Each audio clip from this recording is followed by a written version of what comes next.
Welcome to Municipal Affairs. In today's episode, we're bringing you insights straight from the heart of local governance here in the province of Alberta. More than 400 municipal elected officials and senior administrators recently gathered in Edmonton for the Alberta Municipalities' two-day Spring Municipal Leaders Caucus, an event where local leaders came together to tackle key issues, share perspectives, and engage directly with provincial cabinet ministers. With pressing topics on the table from municipal funding and infrastructure to public safety and economic development, this year's caucus sparked important conversations about the future of Alberta's municipalities. After the event, we sat down with Alberta Municipalities President Tyler Gandam to discuss the key takeaways, what he heard from members, and where the organization goes from here. So stay with us as we break it all down right here on Municipal Affairs. Tyler, thank you so much for doing this. We're recording this on day 3 of the convention, starting with the President's Summit and then the 2 days of the MLC, where 400 municipal leaders from across the province gathered here at the Westin Hotel to talk about issues. What did you hear as president? It was great. Everybody was so excited to be back together. This is a little bit smaller than our annual convention in the fall, so having only 400 people, everybody has the opportunity to connect a little bit more closely, lots more familiar faces, you're not overwhelmed with people. I was hearing, it felt like everybody was a lot lighter, happier, and a little bit more energized. Even when we were going through some of the sessions, there was a lot of engagement. Everybody was participating really well. So it was really fun to see and listen to all of the communication that was going on here over the last 3 days. Was there tangible actions that Alberta Municipalities now takes away? Because it's been a crazy few weeks for the province with the tariffs, with the budget, now with municipalities gearing up for their elections. What do you take away as president to ensure that the advocacy work doesn't stop today? It continues on. So we take our direction through resolutions. We had 20-some resolutions last fall. We continue to work on those. Through my president's report, we gave an update on what we've been working on. Once budget was released from the province, our team went through that thing with a fine-tooth comb and made sure they were able to explain to our members and the province as a whole what that impact was going to be. So we continue to do that advocacy work on behalf of our members.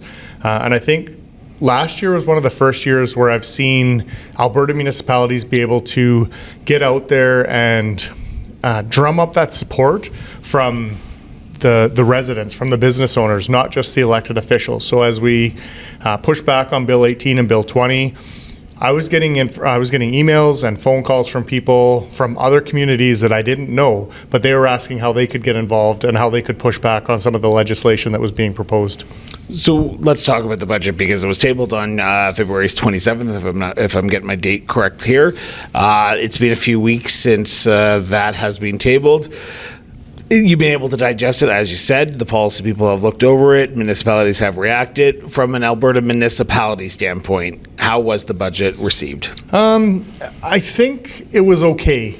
Definitely some things in there that we wished we would have seen some improvement on. I mean, we'll continue to ask for that $1 billion for local government fiscal framework. Great formula. Funding pot is too small. So just before you go on, I just want to put that into perspective, because for someone in Lethbridge, for someone in Red Deer, for someone in Medicine Hat, for someone up in Lloydminster or Fort McMurray who's watching this right now, what does that mean? What does that infrastructure deficit mean to them, to the resident? Right, so it's increased property taxes, or the infrastructure continues to fail. And so we have been working with the province. We helped them formulate that plan on what the local government fiscal framework was going to be. Again, it's as equitable, I think, as it can be when you've got 320 municipalities in the province. It's really hard to get it so that everybody's going to be able to get out of it what they need to. So we started at $722 million. One of the stipulations we had with it was, as the provincial revenue grows, so does that pot. It was going to be half to one of what they were getting, and now we were able to advocate for that to be 1 to 1. So now we're over $800 million for that LGFF pot. Which is expected to go down next year. Correct, because it's based off of 3 years ago. Yep. And then the following year it goes up again, Yeah. right? Which is totally okay. That's exactly what we asked for. The province listened, and we really appreciate that. And I mean, we need to celebrate the good times with the province, and we also have to tighten it up and be a little bit maybe more conscious of where our dollars are going when we aren't having those good years. One of the main themes of the convention this year was common ground, finding that common ground. You talk about the wins. LGFF, while it's not the number you want, it was a win. GPOT was in this year's budget, and it was a big win. I know municipalities like High Prairie, like Edmonton, would say this was a massive win for their municipalities. Why was it important for the province to come to the table and refund the GPOT funding for municipalities, which is grants in place of taxes, which is basically, for those who don't know, property tax, properties that the provinces own aren't subject to property taxes, and the province would then give a grant in replace of the property taxes. They removed it, and they started bringing it back. It's going to take 2 years to get up to 100%. And those properties still receive the same services that every other property in your community which is the provincial courthouse, education, schools, hospitals, all of that stuff. That was really big. So that was one of the examples of Alberta municipalities getting members to send the province their information on what the impact of GPOT was for their community. And the city of Edmonton really stepped it up and had a huge campaign on what the impact of the 50% cut in GPOT was back in 2019, I believe. So this goes to show that as an association, we're able to advocate on behalf of our members and see some results. 75% for this year returned in GPOT, 100% next year. And this just shows the province that we can work together, and through consultation and showing them the impact that some of their decisions have on communities, and GPOT was one of them. While it's not a big budget line item, right? It's not hundreds of millions of dollars, it's not billions of dollars, but it's certainly substantial for those who have provincial assets in their community, have their property taxes or GPOT cut in half.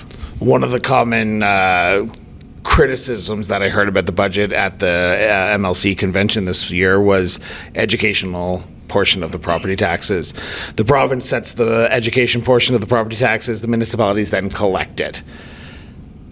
Municipalities are upset because they're already struggling, and they're going to basically ask their residents for a little bit more money, but they don't see the windfall. They don't get to keep that money that they collect. For Alberta municipalities, was this the step in the wrong direction for the province to ask the municipalities to collect more provincial portion of the education tax? I don't know that this was a step in the wrong direction. I think the way that it's set up is set up poorly, and it's not in the municipalities' favor. So they've been doing this for ever, as far as I know. And when an education tax increase comes, it comes on the property tax bill for the residents and the business owners, 6.1 and 6.2 respectively.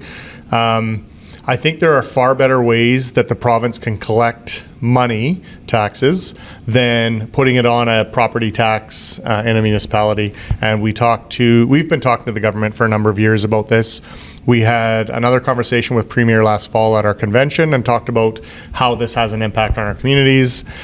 She floated the idea of the province taking over property taxes. The entire property tax. Which it was not at all what municipalities were looking for. So we had another discussion about it today, asking them to remove that from the municipality's responsibility to collect that tax on their behalf. So she's open to a conversation about it. I will absolutely take her up on that. But we're in a really tough time right now. I mean, everywhere. The province said that yesterday. Minister Horner said flat out, we're broke. We're looking at a just over $5 billion deficit in this 2025 budget. And I get that everybody has to do their part in terms of how we're able to find some efficiencies. Sometimes we're going to live going with less, which is totally fine. But it feels like a little bit of a shell game when you see an income tax break and then to see that being put back on property owners' tax bills. Because that education line item on the property tax could amount to about 2%. I was talking to a councillor who said that is 2% of their property increase this year, is that just that education part. And they don't even talk about the fact that there are taxes are already going up 2%. So it's a 4% increase, but they're only doing half. Minister McIver in his speech said, tell your residents it's us. Yeah. Tell them it's us. But you and I've chatted, there's an apathetic nature. They don't look at the line on. How do you communicate to residents that your property tax isn't fully responsible by the municipality, even though our logo is on the header? Yeah, and we'll continue to do that. We do that through our communications with the City of Wetaskiwin. I know many other municipalities are either highlighting that piece there. Some have talked about having it on a separate bill so they can actually see that there's a difference between where the two taxes are going. And again, all you're doing is looking at that bottom number, because you're not making two different payments to two different entities. You're paying one amount to your community, and for all intents and purposes, that's the tax bill you get for owning a property in that jurisdiction. And most of our communities have just gone through budgets. They've approved them. They work long and hard to try to get as little of a tax increase as possible. And then to be faced with an increase to their tax bill completely out of their control, I don't think is fair. And I think that it goes well beyond your municipality explaining why that tax increase is there, which is why I would like to work to a position where the province collects their own tax, municipalities collect their own tax, and then there's no blurring of that line. Last question before I let you go, because I know we're at the end and we all want to go home, but I asked it during the media scrum, so I'm going to try and coherently ask this question again. During this convention, I asked mayors the same question. Are municipalities better off before the budget now than before the budget? The majority of them said no. They were concerned. From your perspective, as the mayor of Wetaskiwin first, and then as the president of Alberta Municipalities, is the city of Wetaskiwin better off today than they were before the budget with everything that was proposed and tabled? And are Alberta municipalities better off? I think it depends on your municipality. For us, we're going to see an increase with the local government fiscal framework, with the pot going up by that 13%. Across the province, we're seeing an income tax reduction. All of these are fantastic, but you can't talk about all of the good things that are happening without at least acknowledging that some of the pieces of the budget haven't been fantastic. The property tax increase to the education tax, no increase to FCSS, which then relates to a reduction, right? We saw 200,000 new people coming to Alberta last year. A lot of them are going to, not a lot of them, sorry, many of them will need to be receiving some kind of supports, some kind of provincial funding for something, depending on what the programming is. When things like that are held flat or stagnant, that's actually a reduction when you look at inflation and the growth of the population.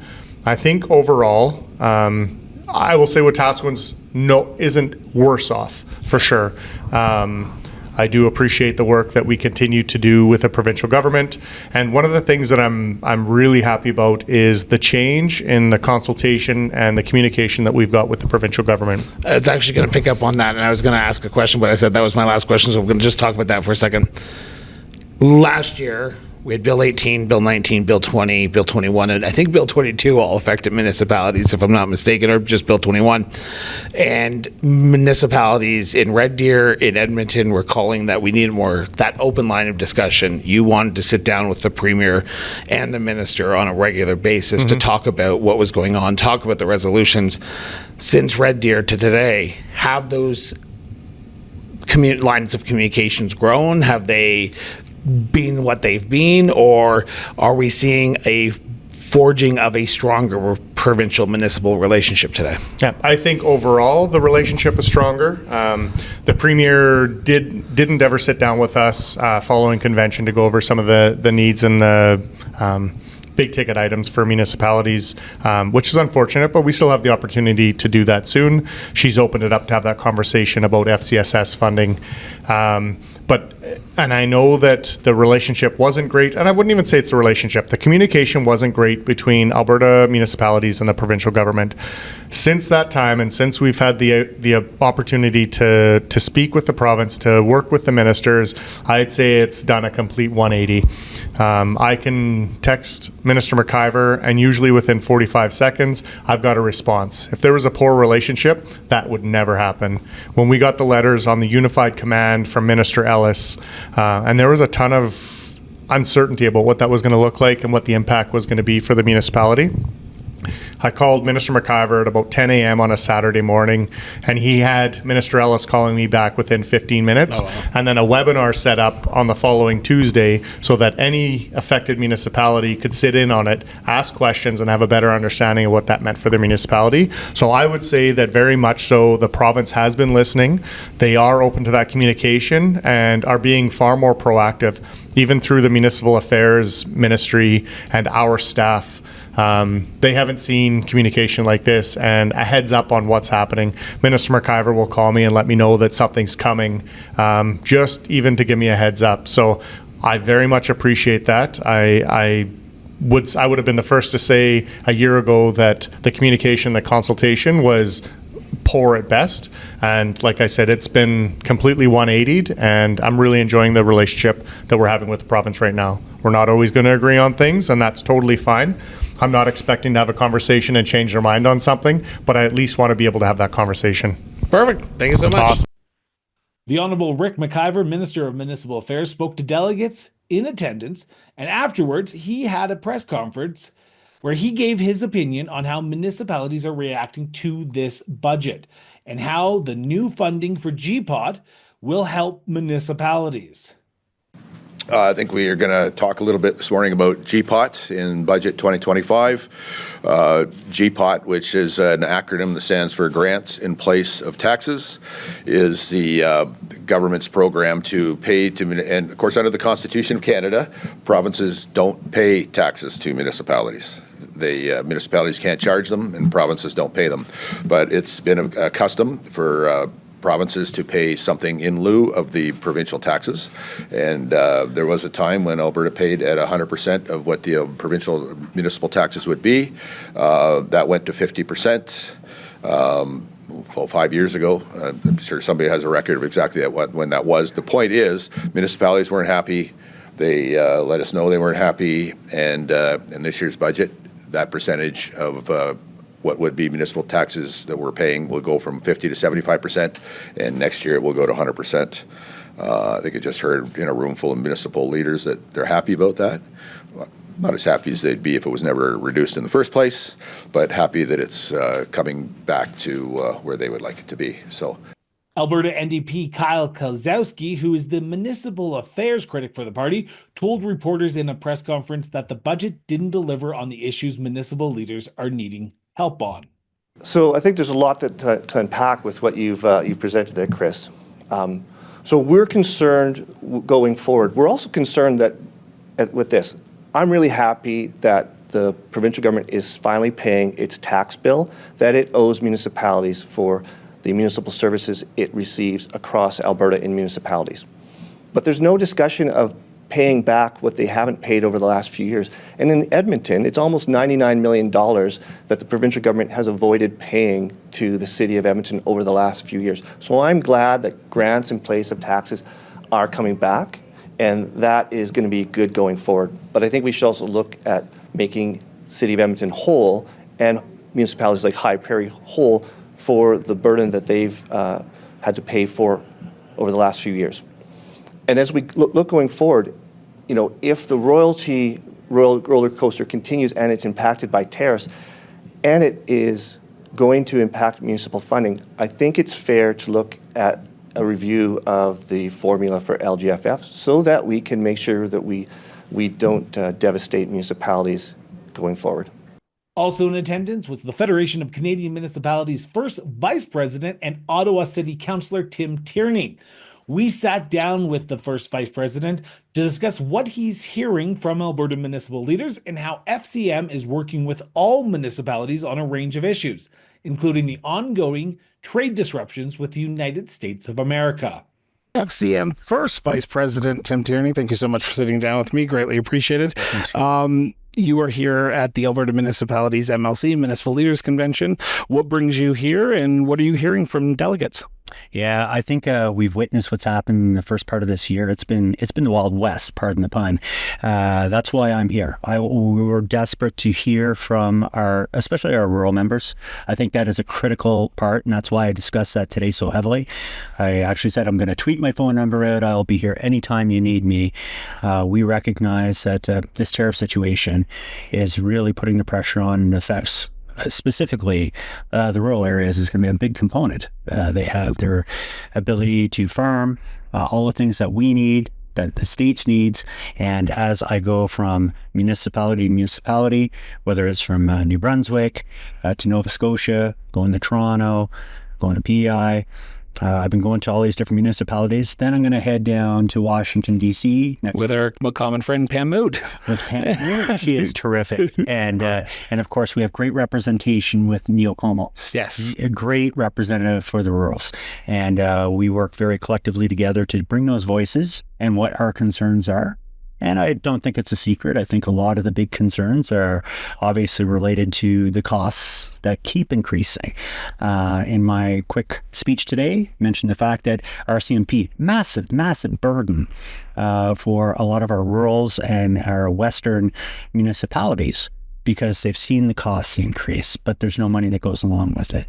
So, advocating very heavily on that, on bail reform, as well as infrastructure. Failing infrastructure. We were just actually at the AGM in Calgary and no water.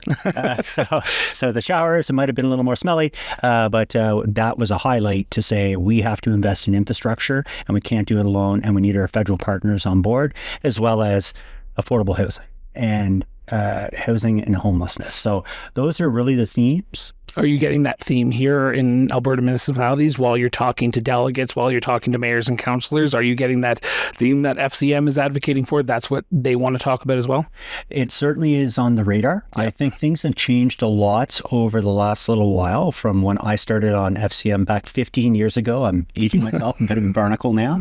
But originally we were talking about things like, and they're still very important, so your viewership, I'm not saying it's not, but we've seen, instead of talking transit and environment and different things like that, which are still very important and very popular, now there's a real focus on community safety, infrastructure, and definitely housing, because we see a lot of people that have been welcomed to the country, but they have no place to live. And that's passed down to the municipalities, and we need the federal government to come to the table in a rapid fashion.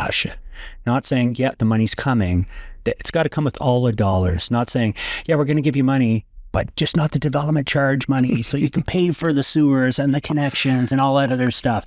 We can't afford that. We need their help to make this work.